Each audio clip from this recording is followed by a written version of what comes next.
Hello students, सभी को हमारे यूट्यूब चैनल में स्वागत है। और आज हम लोग देखने वाले हैं क्लास 6 के सामाजिक विज्ञान जो होती है, यानी कि भूगोल जो होती है हमारा पृथ्वी के बारे में आज हम लोग जानकारी प्राप्त करेंगे। और ये क्लास 6 के लिए है और कोई भी आप लोग देख सकते हैं, इसे कोई नहीं है कि 6 के लिए ही है। ये परीक्षा में भी इस तरह के प्रश्न बहुत पूछा जाता है, तो इसे आप लोग अच्छे से समझिए ताकि ये जो जानकारी है ये आप लोग अच्छे से लीजिए ताकि कोई समस्या आप लोग को ना हो। तो चलिए इसे हम लोग देखते हैं। ग्लोब पृथ्वी का एक लघुतम में एक वास्तविक प्रतिरूप है। ग्लोब क्या है? पृथ्वी का ही एक छोटा मोटा रूप है, बड़ा नहीं है, छोटा मोटा रूप है जो कि वास्तविक है। ग्लोब विभिन्न प्रकार एवं आकार एवं प्रकार के होते हैं। ग्लोब कोई एक जैसा नहीं होता है, ये विभिन्न प्रकार और आकार के समान होते हैं। बड़े ग्लोब जिसे आसानी से एक स्थान पर दूसरे स्थान तक नहीं ले जा पा सकता है। और जो बड़े ग्लोब है वो एक जगह से दूसरी जगह आप लोग आसानी से नहीं ले जा पाएंगे। ये बहुत बड़ा होगा तो आप लोग नहीं ले जा पाएंगे। छोटे ग्लोब तथा गुब्बारे जैसे ग्लोब जिसे आसानी से एक स्थान से दूसरे स्थान हम लोग ले जा सकते हैं। जब छोटा होगा तो हम लोग कहीं भी उस ग्लोब को ले जा सकते हैं। हम पिछले अध्याय में थोड़ा बहुत पढ़े थे इसके बारे में। और पृथ्वी गोलाकार नहीं है, हम लोग जानते हैं पृथ्वी क्या है, गोलाकार नहीं है। यह उत्तरी तथा दक्षिणी ध्रुवों में थोड़ी क्या है, चपटी है और मध्य में थोड़ी उभरी हुई है। थोड़ा चपटी है और मध्य में क्या है, थोड़ा उभरा हुआ है, यानी कि बाहर निकला हुआ हम लोग को प्रतीत होता है। आप ग्लोब को सावधानीपूर्वक देखिए। ये जो दिख रहा है आप लोगों को, ये ग्लोब है, आप लोग दिख पा रहे हैं। तो इसे आप लोग अच्छे से देखिए ताकि आप लोग को भी कोई समस्या ना हो।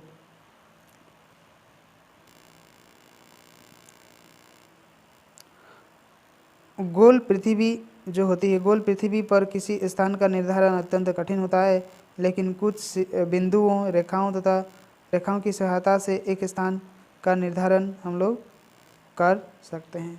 इतना बड़ा पृथ्वी में हम लोग एक जगह या फिर इतना बड़ा पृथ्वी में हम लोग एक साथ नहीं रह तो पाते हैं, लेकिन जगह को निर्धारण नहीं कर पाते हैं। ये सबसे बड़ी समस्या है।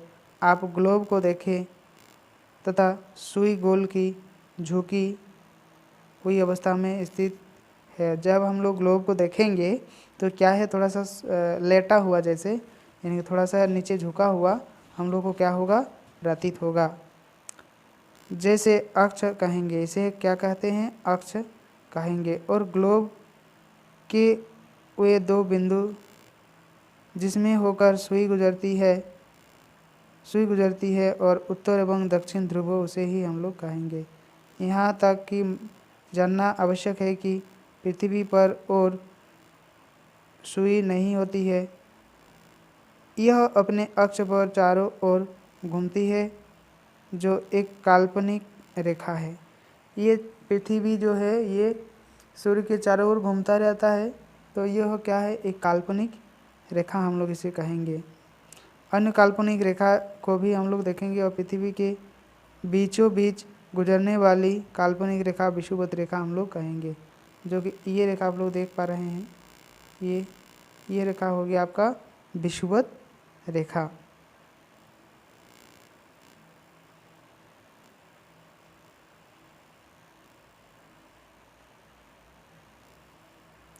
अब हम लोग देखेंगे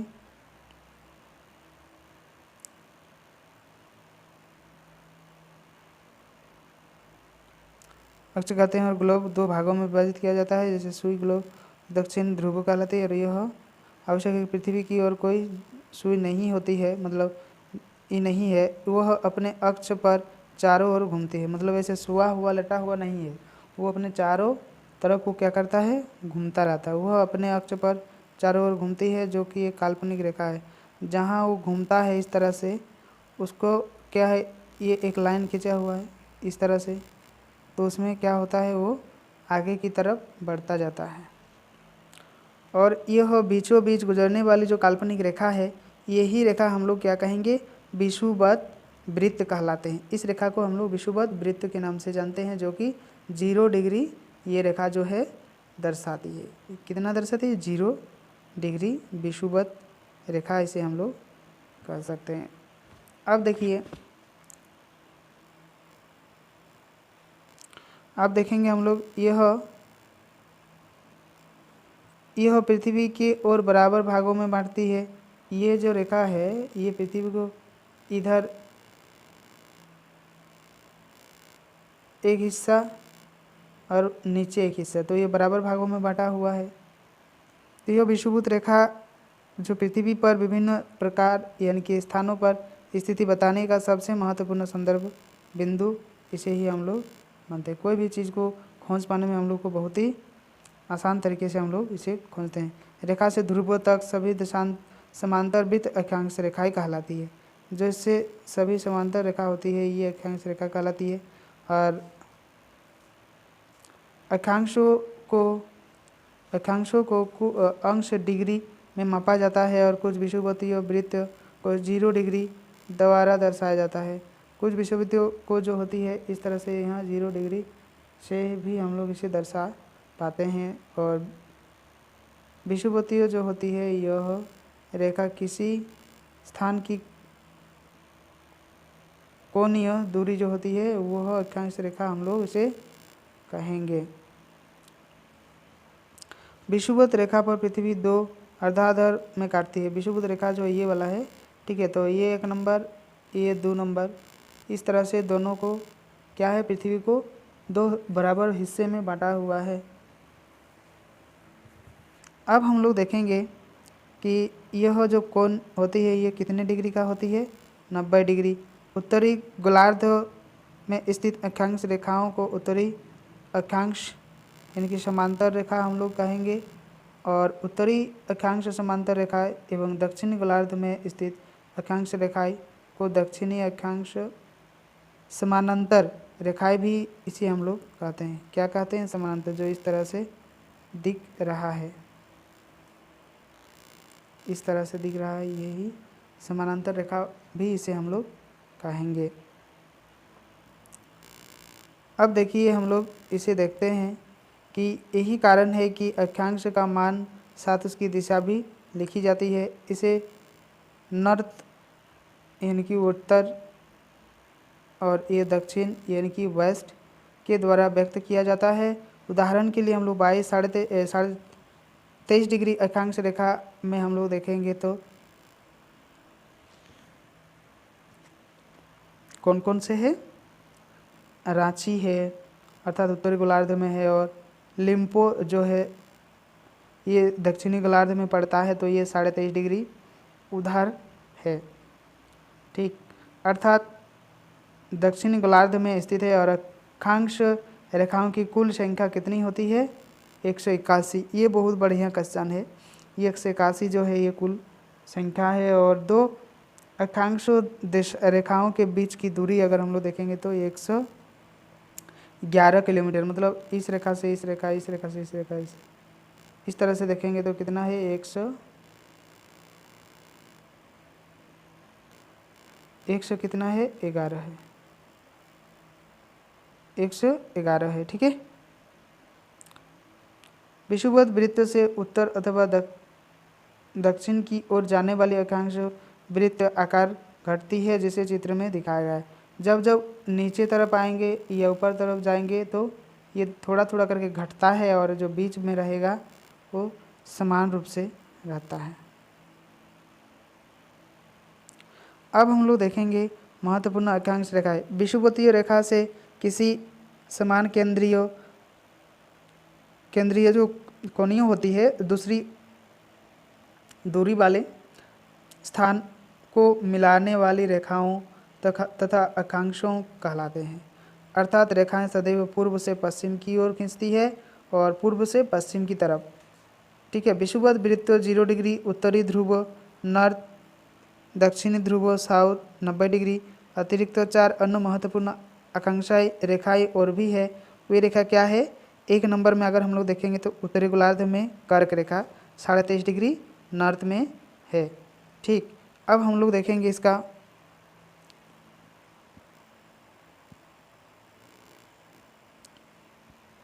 दूसरा नंबर में। अगर हम लोग देखेंगे तो दक्षिण गोलार्ध में मकर रेखा 23.5 डिग्री में है, साउथ में है, और उत्तरी गोलार्ध में उत्तरी ध्रुव जो कि 66.5 डिग्री में है। और ये आप लोग चित्र देख पा रहे हैं, इस चित्र में दिया हुआ है, ठीक है।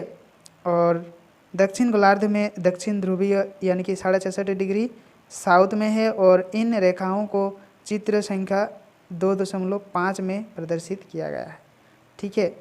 अब आएंगे हम लोग पृथ्वी के ताप कटिबंधीय, कहाँ कहाँ ताप मिलता है पृथ्वी के अंदर और कहाँ कहाँ नहीं मिलता है, ये चीज़ हम लोग देखेंगे। दो अक्षांश रेखाओं के बीच का भाग कटिबंधीय कहलाता है। दो अक्षांश रेखाओं के बीच का जो भाग होती है, ये जो जैसे कि आप लोगों को हरा वाला दिख रहा है, तो ये होता है, ये आप लोगों का जो है ये मकर रेखा के बीच पूर्व की ओर किरणें वर्ष भर लगभग लंबवत पड़ती है। जब ये रेखा हम लोग देखेंगे तो ये क्या होता है, पूरा साल भर जो है लंबवत किरण इसमें हम लोग को दिखता है या देते हैं। किरणें वर्ष भर लंबवत पड़ती है, इसीलिए इस क्षेत्र को सर्वाधिक सूत्रपात की प्राप्ति होती है।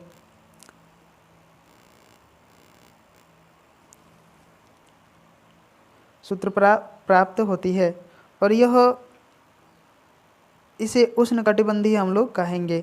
जहाँ मिडिल यानी कि 0 डिग्री से 23.5 डिग्री तक जो है, यही इस जगह में हम लोग को धूप बहुत ज़्यादा लगभग मिलता है, और उष्णकटिबंधीय क्षेत्र भी इसे हम लोग कहेंगे। इस प्रदेश में जलवायु की परिवर्तन की स्थिति नहीं देखी जाती है। जहाँ 0 डिग्री होती है वहाँ जो जलवायु की जो परिवर्तन होती है वहाँ ज़्यादा नहीं देखने को मिलता है, और यहाँ सालों भर ग्रीष्म ऋतु रहती है, यानी कि पूरा महीना जो है पूरा साल जो है यही सूर्य एकदम लंबवत किरण जो है हम लोग को पहुंचाती है। कर्क एवं मकर रेखाओं से ध्रुवों की ओर सूर्य की किरणें छितरी होती है, और यह कारण उत्तरी गोलार्ध में कर्क रेखा एवं दक्षिणी वृत्त में ध्रुवीय जो है ये उत्तरी ध्रुवीय जो होती है ये वृत्त, तथा दक्षिणी गोलार्ध में मकर एवं दक्षिणी ध्रुवीय वृत्त के बीच वाले जो भाग है ये तापमान मध्यम होता है, इसीलिए इसे शीतोष्ण कटिबंधीय हम लोग कहते हैं, यानी कि तापमान बहुत कम इस जगह में रहता है। उत्तरी गोलार्ध में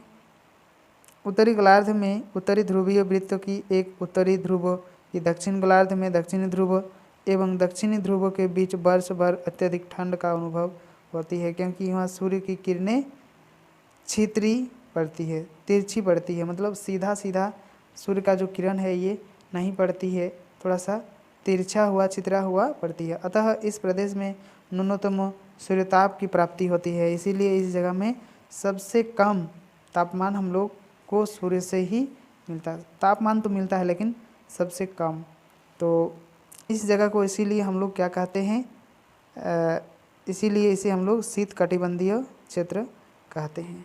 तो जो स्टूडेंट नए जुड़े हैं इस चैनल में वो लोग इस चैनल को सब्सक्राइब ज़रूर करें, ताकि आने वाले जितने सारे वीडियो अपलोड होगा अपने अपने क्लास का, ये आप लोग इसे ज़रूर देखिए। तो आज के लिए सभी को यही हम लोग वीडियो को ख़त्म करेंगे, तो सभी को थैंक यू।